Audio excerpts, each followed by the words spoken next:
صدق اللہ المولانا العظیم ان اللہ وملائکتہ یصلون علی النبی یا ایھا الذین آمنوا صلوا علیہ وسلموا تسلیما اللہم صل علی سیدنا مولانا محمد وعلی آل سیدنا مولانا محمد بارک وسلم وصلی علیہ الصلاۃ والسلام علیک یا سیدی یا رسول اللہ وعلی آلک وصحبک یا سیدی یا حبیب اللہ۔ معزز حاضرین و سامعین، آج ہم سب یہاں دعا کے لیے جمع ہیں۔ اللہ کی بارگاہ میں ہم دعا کرتے ہیں کہ اللہ تعالیٰ محترم راجہ حامد صاحب اور وقاص صاحب، وحید صاحب، محترم تصدق صاحب اور دیگر ساری فیملی کو اللہ کریم صبر کی توفیق عطا فرمائے۔ یقیناً یہ ایک بندے کے لیے غم کا موقع بھی ہوتا ہے اور افسوس کا بھی ہوتا ہے، لیکن ایک نقطہ اگر بندے کے ذہن میں آ جائے، وہ نقطہ یہ ہے کہ ایک ماں اپنے اولاد سے کتنی محبت کرتی ہے، کتنی محبت کرتی ہے اولاد سے ماں۔ اور صحیح حدیث میں، بخاری مسلم دیگر کتب حدیث میں ہے کہ اللہ تعالیٰ کی ذات 70 ماؤں سے بڑھ کے بندے سے محبت کرتی ہے۔ تو پھر وہ ذات جو 70 ماؤں سے بڑھ کے محبت کرنے والی ہے، وہ کچا پھل کیوں لے لیتی؟ عقل کا سوال ہے، تقاضا عقل ہے، ایسا کیوں ہے؟ اس اگر نقطے کو سمجھ آ جائے تو میرے خیال میں ساری زندگی کے جو معاملات ہیں سمجھ آ جائے۔ بڑے خوبصورت حضرت مولانا صدق صاحب نے بھی بات کی ہے آخر سال موت کے والے سے، تو غور کریں اس بات پہ کہ جو 70 ماؤں سے بڑھ کے محبت کرنے والا ہے، وہ کیسے گوارا کرتا ہے کہ میں اس حال میں اپنے بندے کے بچے کو چھین لوں، کچے پھل کو چھین لوں۔ احباب زیبکار، یہ نقطہ بس ذہن میں رکھیے گا، پوری زندگی پر، ہماری معاشرتی زندگی پہ بڑے اثرات ہیں اس کے۔ وہ کیا ہے؟ وہ یہ ہے کہ ہم دنیا کے طالب ہیں اور رب جو ہے ہماری آخرت کو بہتر کرنا چاہتے ہیں۔ سبحان اللہ۔ ہم دنیاوی ظاہری فائدہ دیکھتے ہیں، اور رب جو ہے کیوں 70 ماؤں سے بڑھ کے محبت کرنے والا ہے، وہ چاہتا ہے کہ میرا بندہ کسی طریقے سے دوزخ کی آگ سے بچے۔ ابھی جو علامہ صاحب نے بات کی کہ چھوٹے بچوں کے بارے میں آپ نے غور کیا، ہم جب جنازہ پڑھ رہے ہوتے ہیں تو کیا دعا کر رہے ہوتے ہیں؟ اللہم اجعل حالنا فرطا، اللہ اس بچی کو ہمارے لیے فرط بنا۔ اور فرط کا معنی جو لوگوں نے لکھا ہے وہ یہ ہے کہ جب پرانے دور میں جب قافلوں میں لوگ سفر کرتے تھے تو ایک بندہ وہ ہوتا تھا جو قافلے سے پہلے جا کر قافلے کے ٹھہرنے کا انتظام کرتا ہے کہ یہاں یہ قافلہ ٹھہرے گا، یہاں اس کے کھانے کا انتظام ہوگا، یہاں اس کے پینے کا انتظام ہوگا۔ تو اسی طرح اس کو فرد کہتے تھے۔ بالکل اسی طرح یہ نابالغی کی حالت میں جو بچے فوت ہوتے ہیں وہ کیا ہیں؟ والدین کے لیے فرد ہے۔ وہ جنت میں ٹھہرنے کی مکان کو تعین کر رہے ہوتے ہیں اور ٹھہرنے کی جگہ کو تعین کر رہے ہیں۔ فرطا واجعل حالنا اجرا وزہرا، اللہ اس بچے کو ہمارے لیے کیا اجر بھی بنا اور ذخیرہ بھی بنا۔ اور پھر واجعل حالنا شافعۃ ومشفعۃ، اے اللہ اس بچی کو ہمارے لیے سفارش کرنے والی بنا، اور وہ بچی جس کی سفارش قبول کی گئی وہ سبحان اللہ، سبحان اللہ، سبحان اللہ۔ کتنا اللہ کا فضل ہے، کتنا کرم ہے کہ اللہ تعالیٰ چاہتا یہ ہے کہ ہماری آخرت بہتر ہو جائے۔ امام الانبیاء کی حدیث ہے کہ جب اس طرح کا چھوٹا بچہ جب فوت ہوتا ہے تو اللہ پوچھتا ہے، اے فرشتے سے بتاؤ جب تو نے میرے بندے کا یہ کچا پھل اس طرح توڑا تھا تو کیا کہہ رہا تھا؟ تو مولا وہ اس کے باوجود بھی تیری حمد کر رہا تھا. سبحان اللہ. جب تیری حمد کر رہا تھا تو فرمایا جاؤ اس کے لیے ایک جنت میں محل بنا دو, اس کا نام ہی بیت الحمد رکھ دو, اور قیامت تک وہ حمد ہوتی رہے گی اور وہ محل اس کے لیے اللہ تعالیٰ اس کو عطا فرمائے. سبحان اللہ. تو یہ صرف یہ نہیں ہے بلکہ جو بھی نقصان ہوتا ہے نا جی, جو بھی نقصان ہوتا ہے, میرے آقا کی حدیث ہے, فرمایا اگر بندہ مومن کو کانٹا بھی چبھتا ہے اس پہ بھی اللہ پاک اجر عطا فرمائے, سبحان اللہ. اس پر بھی اجر عطا فرمائے گا. بلکہ اس سے بڑی بات امام الانبیاء سید الانبیاء علیہ الصلوۃ والسلام نے ارشاد فرمایا, 3 لوگوں کا ذکر کیا حدیث میں, 3 لوگوں کا. فرمایا وہ بندہ جس کو دنیا میں مال سے آزمایا گیا, غربت کی چکی میں پستا رہا, پریشانی کے حال میں رہا مال کے بارے میں. دوسرا وہ بندہ کہ جو اولاد کے بارے میں آزمایا گیا, یا تو اس کو اولاد نہیں دی, محروم رہا, یا دی اور لے لی. تیسرا وہ بندہ جس کو اللہ تعالیٰ نے دنیا میں مصائب و آلام دے کے آزمایا, بندہ حوادثات زمانہ کا شکار رہا, لیکن تینوں جو تھے وہ اللہ کی ذات پہ شاکر رہے, صبر کرتے رہے. ان 3 بندوں کے بارے میں میرے آقا کریم نے ارشاد فرمایا جب کل قیامت کا دن ہوگا ہر ایک کا حساب ہوگا, ان تینوں کو بغیر حساب کے جنت کا حکم ملے. سبحان اللہ. سبحان اللہ. کہ یہ وہ ہیں کہ جن کا حساب تو ہم نے دنیا میں لے لیا تھا. ظاہر ہے ایک بھائی کی اولاد ہو اور دوسرا جو ہے بیچارہ ترس رہا, ایک جو ہے وہ دنیا کی ہر نعمت اس کے پاس ہو, ایک جو ہے وہ غربت کی چکی میں پس رہا. تو یہ ایک مصائب و آلام کا شکار رہا پوری زندگی. ایک وہ ہے جو سونے کی چمچے کی پیدا ہوا. اب تینوں برابر تو نہیں ہو سکتے. اسی طرح اللہ کے محبوب نے فرمایا یہ تینوں جو لوگ ہیں یہ قیامت کے دن جو ہے ان کا مقام یہ ہوگا, ان کا حساب نہیں ہوگا, یہ بغیر حساب کے جنتی ہوں. سبحان اللہ. بلکہ جامع ترمذی کی ایک اور حدیث سے پاک ہے, ان چیزوں کو سمجھنا چاہیے. ہم سمجھتے ہیں پتہ نہیں بیماری آ گئی ہے فلاں بندے پہ, مشکل آ گئی ہے, اللہ ناراض ہے. نہیں, یاد رکھو بیماری کا آنا اور مشکل کا آنا یہ اللہ کے راضی ہونے کی نشانی. حدیث سے میرا آقا نے ارشاد فرمایا وہ بندہ جو ایک دن کا بخار جو ہے, فرمایا ایک دن کا بخار 1 سال کے گناہوں کو معاف کرتا. اور اسی طرح جامع ترمذی کی جو حدیث پاک ہے اس میں ہے کہ اللہ کے محبوب نے ارشاد فرمایا کہ وہ بندہ جو قیامت کے دن جب جائے گا نا اور لوگوں کے مقامات دیکھے گا تو وہاں یہ خواہش کرے گا کاش کہ دنیا میں میرے جسم کو کینچی کے ساتھ کاٹا جاتا. یہ یقین کی بات ہے, ایمان کی بات ہے. ہمارا یقین بڑا کمزور ہے. کاش میرے جسم کو کینچی کے ساتھ کاٹا جاتا. آج جو مقام اس کا ہے تب میں بھی اس مقام پہ فائز ہوتا.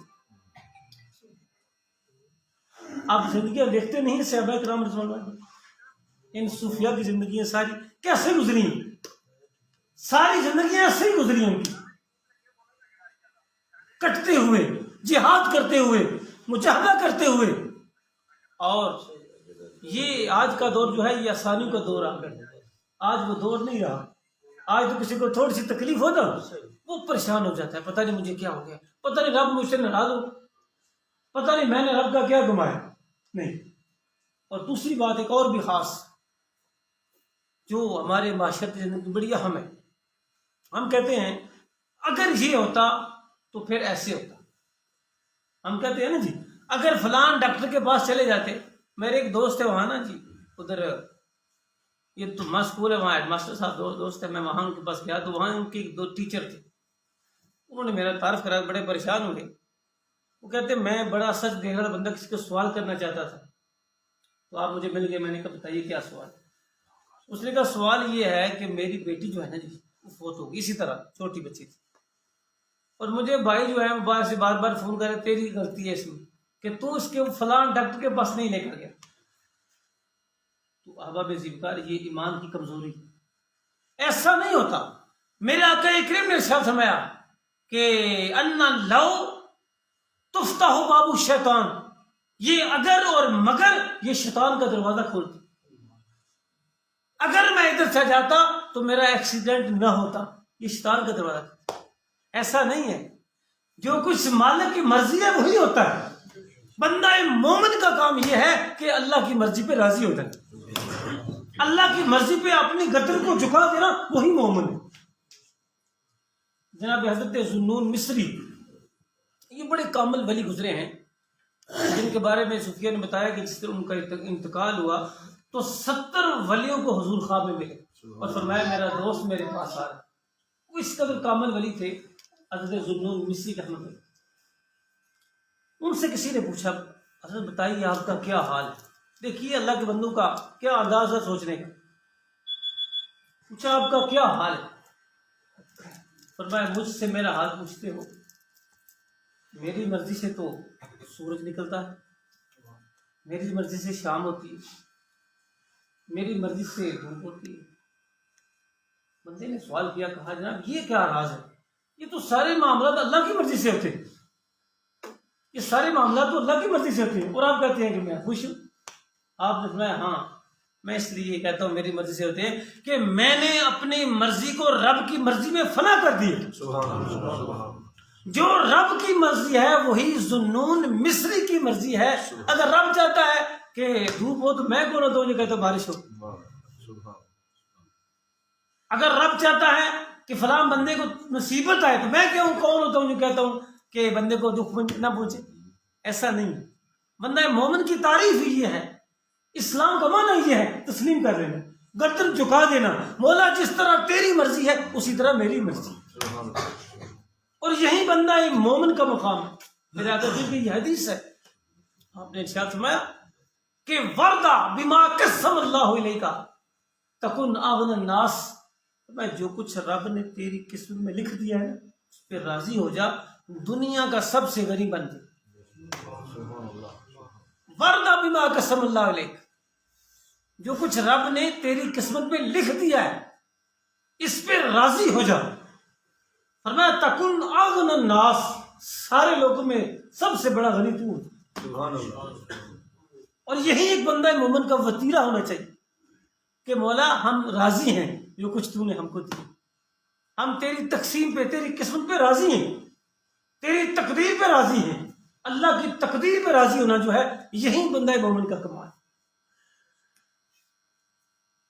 احباب ذوالفقار، یہ جو معاملہ ہے ہم جب دیکھتے ہیں اسلام کو بچیوں کے حوالے سے، تو قرآن نے جو بات کی ہے اس پر بہت خوش ہے، لیکن چونکہ وقت نہیں ہے اور تو آج انشاءاللہ ہم ٹائم سے کریں گے۔ قرآن نے کہا کہ عرب کی حالت یہ تھی، کلچر یہ تھا کہ وَإِذَا بُشِّرَ أَحَدُهُم بِالْأُنثىٰ، کسی کو بتایا جاتا تیرے گھر میں بیٹی نے جنم لیا، پتہ وہ کیا کرتے؟ ظَلَّ وَجْهُهُ مُسْوَدًّا، اس بندے کا چہرہ سیاہ ہو جاتا، وَهُوَ كَظِيمٌ، اور وہ غصے میں آتا کہ میرے گھر میں بیٹی نے کیوں جنم لیا۔ پھر قرآن نے کہا کہ اس کا رویہ اس ماحول میں کیا ہوتا کہ یتوارا من القوم، وہ قوم سے چھپتا تھا کہ میرے گھر میں بیٹی نے کیوں جنم لیا، انسو، وہ اس کو برائی سمجھتا۔ پھر قرآن نے کہا کہ اس ماحول میں اس کے لیے دو راستے ہوتے، ایمسکہ علی ہون، یا تو وہ اس خود ساختہ جو اس ماحول کی برائی تھی اس کو قبول کرتا، اور یا دوسرا کیا تھا، ام یدسہ فی التراب، یا اپنے ہاتھ سے اپنی بیٹی کو زمین کے اندر دبا دیتا۔ یہ وہ ماحول تھا، کلچر تھا اہل عرب کا جس کو قرآن نے بیان کیا۔ آپ اندازہ کریں کہ بیٹیوں سے اتنی نفرت کرنے والے، پھر کیا تھا جب امام الانبیاء سید الانبیاء کی تشریف آوری ہوئی۔ میرے آقا کریم نے زندگی کے ہر نظریے کو بدل ڈالا، ہر نظریے میں انقلاب برپا کر دیا۔ بچیوں سے نفرت کرنے والوں کو بتایا کہ میری بیٹی بھی ایک ہے جس کا نام فاطمہ ہے، فاطمہ تو بضعۃ منی، فاطمہ میرے جسم کا ٹکڑا ہے۔ سبحان اللہ، سبحان اللہ، سبحان اللہ۔ تم بیٹیوں کو قتل کر، اور قرآن نے پتہ کیا کہا کہ وَإِذَا الْمَوْءُودَةُ سُئِلَتْ، کہ جب وہ بچی جس کو زندہ دفن کیا، جب قیامت کے دن ہوگا اپنے باپ سے پوچھے گی بتاؤ مجھے تم نے کس جرم کی پاداش میں قتل کیا، بے ای ذنب قتلت، میں نے کون سا جرم کیا تھا، کون سا گناہ کیا تھا کہ تو نے مجھے قتل کر دیا۔ کیا غور کریں اس ماحول اور معاشرے کے اندر میرے آقا کریم نے کیسا نقشہ بدلا، فرمایا جس میں اپنی ایک بیٹی ہو، کسی کی 2 ہوں، کسی کی 3 ہوں، اور اگر وہ ان کی پرورش کرے، ان کی اچھے طریقے سے نشو و نما کرے، ان کو پالے، تو فرمایا جنت میں وہ ایسا ہوگا جیسا میرے ساتھ یہ 2 انگلیاں ملی ہوئی ہیں اس طرح جنت میں میرے ساتھ۔ سبحان اللہ، سبحان اللہ۔ کیسا بیٹی کا مقام بیان تھا۔ اور پھر ماں کی بات تو آپ سمجھتے ہیں کہ کوئی ولی ہو، کوئی کتب ہو، کوئی غوث ہو، کوئی وزیر اعظم ہو، سب کو کہہ دیا کہ جب تک تو اپنی ماں کی قدم میں نہیں بیٹھے گا تمہیں جنت نصیب نہیں ہو سکتی۔ وہ ماحول والے کو دیکھیں تو وہ اپنی ماؤں کو منڈی پہ خود بیچ کر آئے۔ آج آپ نے دیکھا کہ 1-2 دن پہلے پوری دنیا میں خواتین کا دن منایا گیا۔ یہ مغربی میں جو معاشرہ ہے دراصل یہ ان کی ٹرم میرے خیال میں، اسلام کی یہ ٹرم نہیں کہ آج کیا ہے جی فادر ڈے ہے، آج کیا ہے مدر ڈے ہے۔ اسلام میں کوئی فادر ڈے نہیں ہے، اسلام میں 24 گھنٹے ہی فادر ڈے، سبحان اللہ۔ اسلام میں 24 گھنٹے ہی مدر ڈے، اسلام میں 24 گھنٹے ہی جو ہے وہ وومن ڈے ہے۔ اسلام نے جو عورت کو مقام دیا ہے، جو تقدس دیا ہے، آج اگر آپ موازنہ کریں نا جی، آج کے ماحول میں دیکھ لیں، مغرب کا، ویسٹ کا، جتنا بھی یورپ ہے کہ ہاں کیا صورتحال۔ کچھ دن پہلے میں ایک آرٹیکل پڑھ رہا تھا، لیکن پھر میں بڑا حیران ہوا، آپ بھی حیران ہوں گے جن کے بعد اس عورت کی۔ اٹلی میں ایک مرد آج اس وجہ سے اس کا ماحول کیسا ہو چکا ہے، ایک مرد نے وہاں کی کورٹ میں مقدمہ درج کیا، مقدمہ یہ درج کیا کہ میری بیوی مجھے وقت نہیں دیتی۔ یہاں تقدس وہاں ختم ہو چکا ہے، ان لوگوں کو مقدمے کرنے پڑتے ہیں۔ اور جج نے پتہ کیا فیصلہ دیا؟ جج نے فیصلہ یہ دیا کہ آج کے بعد آپ کی بیوی جو ہے وہ رات کو آپ کو وقت دینے کی پابند ہو، دن کو تم اس کو پابند نہیں کر سکتے۔ یہ اس کا ماحول ہے جہاں عورتوں کے حقوق کی بات ہو رہی ہے، جہاں آج کے دور میں ہماری قوم بھی ایسی ہو گئی ہے کہ لکس کی ٹکی بیچنی، اس پہ اور عورت کی تصویر ہے۔ یہ کون سے حقوق؟ احباب ذکر، عورت کا مقام وہی ہے جو اسلام نے بیان کیا ہے۔ جناب امیر المومنین حضرت سید عمر فاروق کا دور آپ نے دیکھا کہ اس دور میں خواتین بھی پارلیمنٹ کی ممبر تھیں۔ آپ نے ایک بل پاس کرنا چاہا، مسجد نبوی میں بیٹھے ہیں، ظاہر پارلیمنٹ ہاؤس وہی تھا، وہاں آپ نے کہا کہ آج کے بعد یہ حق مہر زیادہ ہونے شروع ہو گئے، حق مہر میں مقرر کرنا چاہتا ہوں، بل پیش کر دیا، تمہاری کیا رائے ہے؟ لوگوں نے کہا ٹھیک ہے، حق مہر زیادہ ہیں تو آپ کر دیں۔ وہاں پیچھے سے بیٹھی خاتون اٹھی، اس نے کہا امیر المومنین آپ کی یہ بات درست نہیں، قرآن نے جو لفظ استعمال کیا حق مہر کے لیے کن تارا، جس کا معنی ہے ڈھیروں خزانہ، ڈھیروں مال، اگر رب نے اس کو منتخب نہیں کیا، رب نے متعین نہیں کیا، عمر تم کون ہوتے ہو جس کو متعین کرنے والے؟ سبحان اللہ۔ وہ عمر تھے نا جی، انہوں نے جملہ بولا، کہا لوگوں سن لو، اخطا عمر وہ اصابت المرا، عورت نے سچ کہا، عمر سے غلطی ہو گئی۔ سبحان اللہ۔ یہ ہے عورت کے حقوق جن کو اسلام تسلیم کرتا ہے۔ یقین کریں آج کے ماحول کے اندر 1836 تک ہمیں جو درس دیتے ہیں آج کل یہ جو برطانیہ جو مدر آف ڈیموکریسی کہتے ہیں، 1836 تک برطانیہ میں عورت اپنے نام پلاٹ نہیں لگوا سکتی، جبکہ اسلام میں کیا ہے، بچی پیدا ہوتی ہے تو قرآن کہتا ہے وَلِلذَّكَرِ مِثْلُ حَظِّ الْأُنثَيَيْنِ، اس کا بھی جائیداد میں سم کر 1925 تک امریکہ میں عورت کو ووٹ کاسٹ کرنے کا حق نہیں، اس لیے احباب ذکر یہ سارے حقوق جو ہیں یہ عورتوں کو اسلام میں دیا. بے شک 2 دن پہلے ہم شیخ الاسلام ڈاکٹر درگاہ صاحب کی بات سن رہا تھا میں آپ نے یہی بات فرمائی. آپ نے میں جتنا تقدس عورت کو اسلام نے دیا ہے دنیا کے کسی معاشرے نے نہیں دیا. بے شک آپ کہہ رہے تھے کہ 4 دیواری کا مالک اسلام نے عورت کو بنایا. بے شک تو احباب ذکر بات یہ ہے ہم ذرا اسلام سے دور ہیں، اثر ہے ان کا. تو جو بچوں کو جو مقام قرآن نے دیا ہے، میرا آقا کریم نے دیا ہے، یہی اصل مقام ہے. اسی پر اللہ پاک ہم کو رہنے کی توفیق عطا فرمائے. اور یہی اصل جو دین ہے، جو اسلام ہے، اسی میں خیر ہے. لیکن ہماری بات نصیبی یہ ہے کہ ہم اس خیر سے نکل گئے. ہم میں سے بھی لوگ جو ہیں وہ یہ عمل کرنے کے لیے تیار نہیں. کتنا کام مشکل ہوا، 5 وقت کی نماز پڑھ لوگ نہیں پڑھتے. کتنی بد نصیبی. مشکل سے مشکل کام ہے لیکن نماز نہیں. دیکھیے نا، بس آخری بات کرتا ہوں، وقت ہو گیا. آخری بات میں یہ بات کہا کرتا ہوں، سمجھ نہیں آتی لوگوں کو کہ اس دور میں کچھ دیر پہلے جو شخص تھا امیر ترین شخص دنیا کا، اس کا نام بل گیٹس تھا. آج کل میں دوسرے نمبر پر ہے. تو بل گیٹس کے پاس کتنی دولت ہے، کھربوں ڈالر ہے، کوئی حساب و کتاب نہیں. کافر ہے، عیسائی ہے. اس کے مقابلے میں بندہ مومن کے پاس کیا ہے پتہ نہیں ہم کو ایمان کی قیمت کیا ہے. صرف میرے آقا کی میں ارشاد میں کہ رکعت الفجر خیر من الدنیا ما فیہا، صبح کی 2 سنتیں دنیا اور جو کچھ دنیا میں ہے اس سے بہتر. سبحان اللہ سبحان اللہ سبحان ساری دولتیں ختم ہو جاتی ہیں جو بندہ مومن کے پاس سے ہے دولت. صرف ہمیں قدر نہیں. اللہ کی بارگاہ میں دعا ہے اللہ کریم راجہ صاحب کے والدین کی بخشش فرمائے، پورے خاندان کی بخشش فرمائے، حاضرین کے والدین کی بخشش فرمائے. اور آج اس مقصد کے لیے ہم تعزیت کے لیے حاضر ہوئے. اللہ کریم قبول و منظور فرمائے. آخر دعوانا ان الحمدللہ رب العالمین. ماشاء اللہ.